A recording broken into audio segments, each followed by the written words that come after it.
6 British things Americans surprisingly embraced. I know it's definitely not going to be our food, but really curious to see what we got in this. Before we do get into it, appreciate if you guys can hit that subscribe button. Let's see what kind of things you guys embraced. Here are 6 British things that Americans looked at and surprisingly went, I'll have a bit of that, but in an American accent. Okay.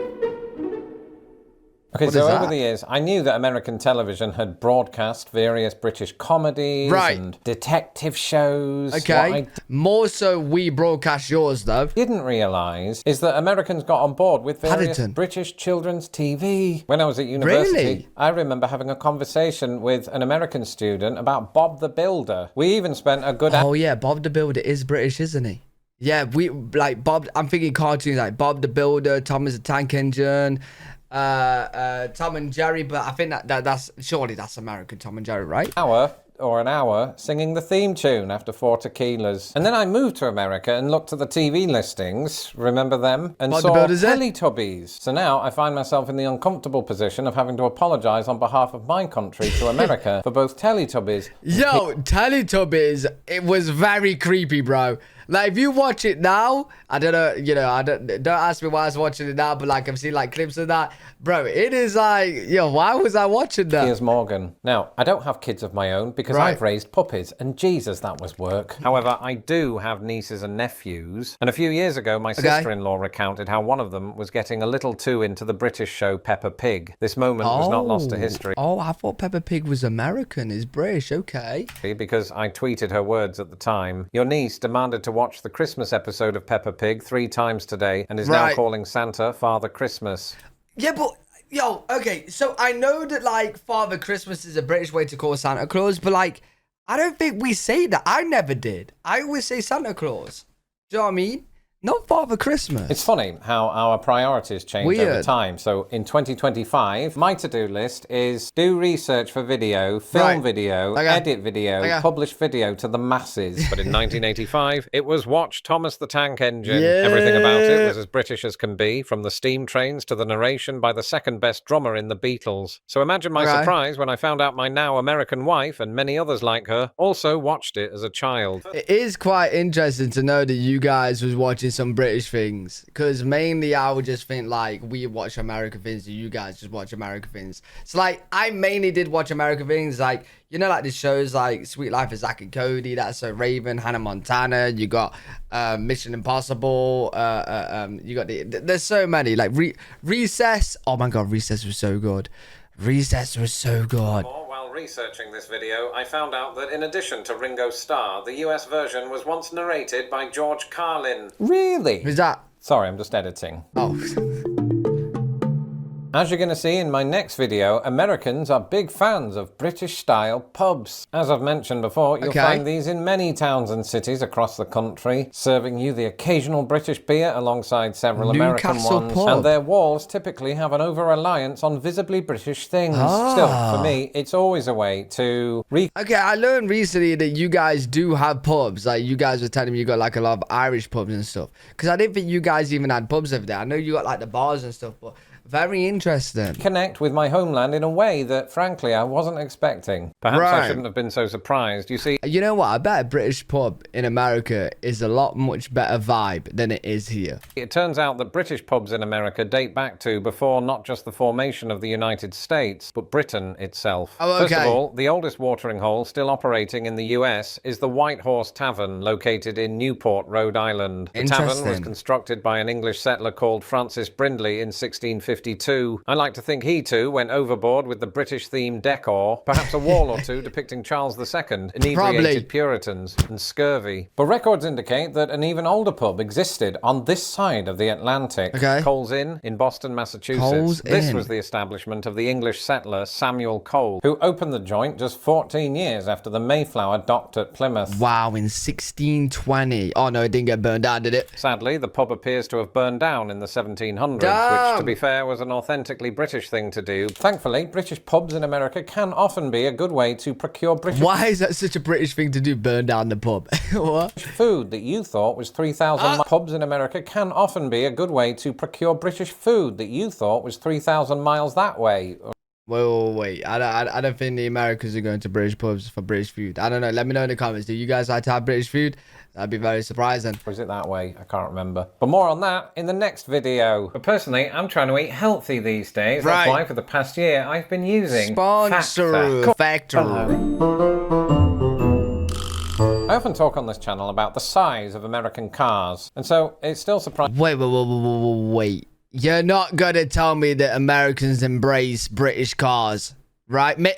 Actually, don't we have like the James Bond type cars, like Aston Martins and stuff like that? Maybe them, but not everyday cars. No. American cars are way better. It surprises me to this day that on the roads, ever so occasionally, I will see a Mini Cooper. While I was surprised to discover America actually embraced a car as small as the Mini, I was even more surprised to find I've never seen a Mini Cooper in America. It actually embraced it twice. During the swinging 60s, when Britain invaded America for the second time, the Mini, fresh from its launch by the British Motor Company... Are you sure Americans are driving a Mini? It's really small. in 1959, rode the freshly paved I-90 for the very first time. Sadly, only about 1 in every 185 million Americans bought one, and that was back when the population of America on average was So you're telling me there's only 2 of them? 185 million. Here, I'm using exaggeration to convey how apparently few Americans had seen the Italian Job, because they'd have been all over that shit if they had. Sales of the Mini came to a crashing halt in 1967. As it happens, so did the Summer of Love. Yeah, I'm not surprised. Yes, actually. The reason for its initial demise in the United States has nothing to do with poor sales. It was kicked out of the country because it couldn't meet America's new, stricter safety and emissions standards. For a time, America... Wait, the Mini Cooper, it wasn't safe? What do you mean? Like, it may be too small for the roads? Is that what it is? Replaced the Mini Cooper with Winnie Cooper. But she was a fictional child, not a car. So in 2002, having been acquired by German motor company BMW, the Mini made a triumphant return to American roads. Now, I'm not sure which type of Americans drive the new wave of Mini. But hey, let me know in the comments. You guys know anyone with a Mini Cooper? One person in this country who I knew to drive one was a colleague of mine. And she was a British-born US citizen. Oh, so really? Maybe it's just for us. Right. Yeah, I can't imagine, like, when I think Americans, I think the nice big, like, a truck or, you know, a muscle car. Now, I know not all the Americans are driving that. Like, you got the soccer moms out there with the soccer cars. But, like, yeah, not a Mini Cooper, I don't know. In this increasingly fraught world, it is well to remember the immortal words, keep calm and carry on. Yeah. A very British wartime motivational poster that Americans became more than familiar with at least 13 years ago. What few people know about the poster is that it had considerably more eyes on it in 2012 than at any point during World War II. And that's because even though the UK's Ministry of Information printed 2.5 million copies of the poster, very few made it onto the streets of Britain. Oh, wait, there's different ones. Your courage, your cheerfulness, your resolution will bring us victory. Freedom is peril, defend it with all your might. And then keep calm, carry on. Britain. Instead, they remained in storage, and most of the posters were soon pulped as part of Britain's commitment to salvaging paper for the war effort. And so the design would gather dust, seen by almost no one for half a century. That is, until the year 2000, when owners of a UK bookshop discovered one while rummaging through a box of second-hand books. In a moment of inspiration, they placed it next to their cash register, and one of the most famous memes on the internet was born. The poster gained such interest among customers that the owners, Stuart and Mary Manley, decided to print and sell copies of it. As if by word of mouth, it started showing up on everything from mugs to t-shirts and eventually keep calm and carry social on. Media feeds. Famous saying. In fact, when I launched Lost in the Pond as a blog in 2013, the meme was at the height of its powers. Readers would send me it almost every day, which perhaps says... Keep calm. We have 2005. Oh, yeah. That's... Actually, no, let's not make this thing. I don't want to see this everywhere. More about me than them. But one thing that I forgot to mention is that most of those readers were American. You see, it became such a cultural hit in America that Americans adapted it for various uses. Such as keep calm and go blue. Keep calm and have a cupcake. You know what? I can't... Maybe it's caught on more in America than as the UK. I haven't seen this... Like, I know of the saying, of course, but like, I haven't seen it in many years or heard anyone say it. The CDC's use of keep calm and wash your hands. Finally, the keep calm poster had exceeded the fame and fortune of other wartime propaganda posters. In the end, you could say that it became a motivational poster not just for civilians, but for itself. Not that posters have feelings. Oh, poor posters. I think it's pretty common knowledge that British music, led by 4 Scousers in a Mini Cooper, swept America in the 1960s. Yeah, you know what? It's like our bands, you guys do like Like on my streams, you guys actually teach me about British music more than me. I think you guys listen to it more than I do. What's less talked about is that the US Billboard Hot 100 has had not one British invasion, but 3. The first of these is said to have lasted from 1964 to 1971, they are the Beatles, right? underscoring once again the outrageous influence of the Beatles. Yep. But the second British invasion, which has its own Wikipedia page, is often said to have taken place between 1980 and 1989. This is when MTV, which was launched to the sound of Video Killed the Radio Star by the British new wave band, the Boggles, helped other British artists from that genre crack America. Even now, it's not unusual for me to go into an American store and hear songs like Tainted Love by Soft Cell, Rio by Duran Duran. It's not just bands though, right? Like you guys know Adele, Ed Sheeran. Who else? That's it, I've run out.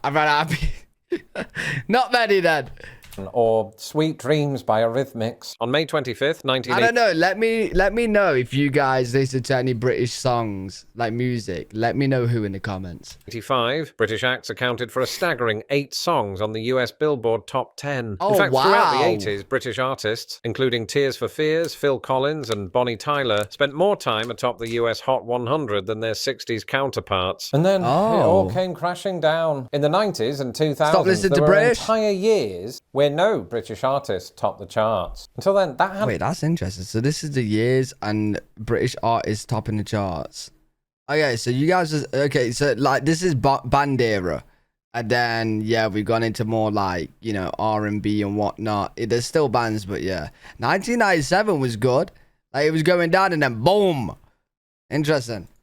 Top the charts. Until then, that hadn't happened since 1963. It kind of felt like the British invasion was over until I moved here. You see, it was shortly after then that the third British invasion began to take shape. Coincidence? Definitely not. In 2011, you couldn't move in the US without hearing Rolling in the Deep by Adele or What Makes You Beautiful by One Direction. Oh my God. Or Price Tag by... Yeah, I forgot about One Direction. Jessie J. So it makes perfect sense to me that music scholars believe this is when the third British invasion began. Now, signs of a full-on invasion were there for me in my first year when Miley Cyrus released Party in the USA. And Miley Cyrus is British, mate. I know what you're thinking. Ooh, Lawrence. Miley's American. And that's a song about revelry in the United States of America. Yes, but that song, which you hear every 4th of July without fail, was originally written for and partially by the British artist Jessie J, who I just mentioned. For me, it was like, to the plane at LAX with my tea and my cardigan. Welcome to the land of famous X. Whoa, am I going to fit in? So it was my experience of going to LA. The 2010 saw British artists get significant airplay in the... Yeah, they do that all the time though. Like, there's probably your favorite song was meant for a different artist or was written by a different artist. Like so many singers, they will just, they'll pay for the songs or whatnot or get given to them, and it's interesting how that all works. US. From Edward Sheeran to Harold Styles. Which begs the question, when did it end? Well, we're not entirely sure that it did. Those artists, as well as Dua Lipa, Charlie XCX, and Calvin Harris, continue to enjoy mainstream success in America. So far, not one of them has thanked me, but it does raise 2 questions. Will America ever escape the clutches of British music? And number 2, no. Yeah, what do you guys think to like British music compared to, like me personally, I prefer listening to American music. I don't really listen to too much British, but there is some on my playlist. But yeah, I'm just mainly American. It won't. And finally, I was shocked to discover that Americans love our gas. And I'm not just talking about the effects of Newcastle Brown Ale. What do you mean that gas? Specifically, I mean 2 international petrol companies that just happen to be British. Firstly, you might have heard me talk before about BP. You have BP? This literally means British pump? British petrol? British something, right? Stands for British Petroleum. Oh, I was close. British Petroleum. Those are all over the US. Oh, in fact, I didn't know at the time that. of the Deepwater Horizon oil spill, I couldn't help feel both dismay and a sense that... Wait. So BP's in America and BP's in the UK. Why are they charging us more for the petrol and less for you guys for gas when it's literally British, mate? Why are we getting... It was because I know how much your gas is. It's a lot cheaper than ours. This also felt like a British invasion. What's Secondly, going I discovered on? quite recently Shell that America as has well? no shortage of another major UK petrol company, Oh, wow. Shell. And before Uncle Toby types, Lawrence, how did it take you this long to realise Shell has gas stations in America? It didn't. It took me this long to realise Shell is, in fact, British. That's right, despite boasting the most gas stations of any petrol company in the US. Shell traces its humble beginnings. Oh, what is Shell like? Very, very popular in America then. To a small Very antique shop interesting. in London. That's right. In the 1830s, Marcus Samuel, a London shopkeeper, sold trinkets, curiosities, and most importantly, decorative seashells to Victorians. It was after these that Shell would later take its name. However, from 1870, Marcus Samuel could no longer run the business due to dying. So it fell to his sons, Marcus and Samuel, one named after him, the other after his whole family. Given that they looked like this, their only viable career option was to become wealthy oil magnates. Accordingly, they expanded their dad's business and... Yo, that is so interesting how it's gone from literally selling shells to selling gas. Like, what? renamed it the Shell Transport and Trading Company. Eventually, the company that once sold polished clams decided to take on Standard Oil, America's mighty monopoly. By 1907, after merging with a Dutch firm, the Royal Dutch Shell Company was born. And suddenly, the quaint London Shell shop was fueling half the world and making Rockefeller's empire look a bit, well, standard. I've just realised that makes it sound like I'm shilling for... You know what? Now I'm curious to see like how many shells there is in the world. Shell, but let me be clear. I don't take oil money. That whole thing was a misunderstanding. Hey, I bet you wish you did. That's just some of the... Hey, listen, oil money's a lot of money in it. Hey, but yo, very interesting to see the kind of things it's caught on in America that were British. But yeah, no, let me know any British things you guys are into in the comments. If you guys enjoyed this, make sure you leave a thumbs up, subscribe for more content. I'll see you all in the next one. Peace.